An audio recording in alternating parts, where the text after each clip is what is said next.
হাউমা করলে কোনো কিছু বোধগম্য হয় না। শান্ত হয়ে বলো কি হয়েছে। মহারাজ, আমি কি করে শান্ত হব? আমি নিজের চোখে দেখলাম।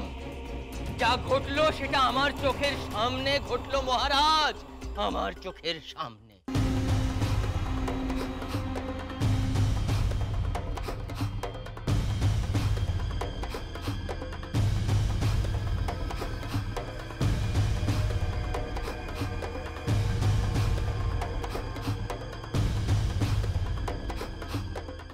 আমার ঘরে সাপ ঢুকেছিল। আসপদ্দাটা একবার ভেবে দেখো তো মহারাজ। সাপ? কি সর্বনাশ! রাজবাড়িতে সাপ! আমি বলেছিলাম না, আমার দাদার কথা আগে ভাগে কেউ কানে নেয় না। আমার দাদা হলো দিব্যদর্শী। হ্যাঁ মহারাজ, আমি আগেও বলেছিলাম, এখন আবার বলছি, এই কাজ বেদেদের, ওরাই রাজপ্রাসাদে সাপ পাঠিয়েছে। এবার নিশ্চয়ই বোঝা যাচ্ছে যে রাজপ্রাসাদে বিস্ফোরণটা ঘটিয়েছিল কোনো ঘরের শত্রু নয়, বাইরের শত্রু, অর্থাৎ বেদেরা।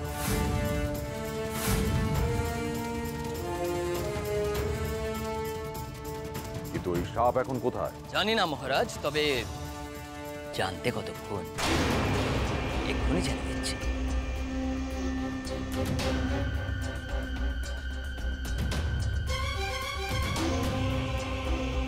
জলবৎ তরলং রক্তিং বরণং।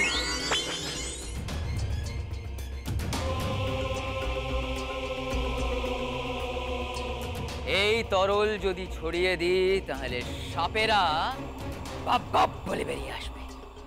মহারাজ, এখান থেকেই শুরু করি। তবে ঋতং কুরুষ্টং, ঋতং কুরুষ্টং। আমাকে এক্ষুনি বাইরে যেতে হবে। কি করে যাবি? চারিদিকে পাহারা, তোর ঘরের বাইরে পাহারা। তুই বেরোতে পারবি না, বেরোতে দেবে না তোকে এই অবস্থায়। তাহলে কি করবো আমু? পায়ের উপর পা রেখে বসে তো থাকবো, আর ওদিকে ওরা হীরা পান্নাকে ধরে ফেলবে। এ তো কি বলছিস শুনে? কিন্তু কি করবি? কিছু তো করার নেই। আমু হীরা পান্নাকে ধরাটা পুঁতে তুই বলাই। আমু যাবো, কিন্তু পাহারা? কেউ আমুকে আটকে রাখতে পারবে না। দেখি কে কি করে।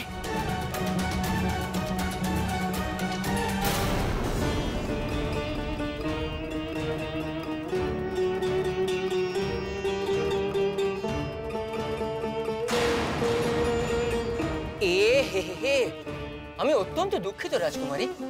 আসলে দুটো সাপ এই রাজপ্রাসাদে ঢুকে পড়েছে, যেখানে সেখানে ঘুরঘুর করছে, তাই ওদেরকে বার করার জন্য এই তরলের ব্যবস্থা।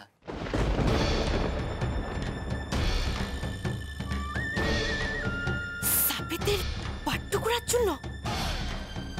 তাহলে তো চুরিরও কষ্টটা হচ্ছে।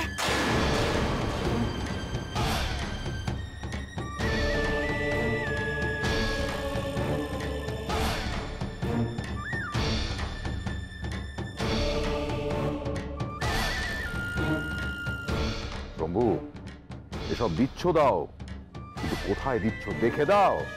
হ্যাঁ মহারাজ, আমি তো সেই জন্যই দুঃখিত বললাম। আমি ইচ্ছে করে দিইনি।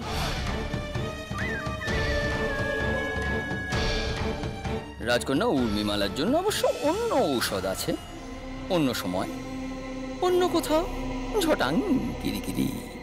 কিন্তু রাজকুমারী, এত রাত্রে তুমি কোথায় বেরোচ্ছিলে? আমি তো আপনাকে ঘরে থাকতে বলেছিলাম রাজকুমারী, বাড়ি বিপদের আশঙ্কা। না মানে আমি বাইরে যাচ্ছিলাম, ভেতরে খুব মানে বাইরে খুব হাওয়া তো। বুঝতে পেরেছি।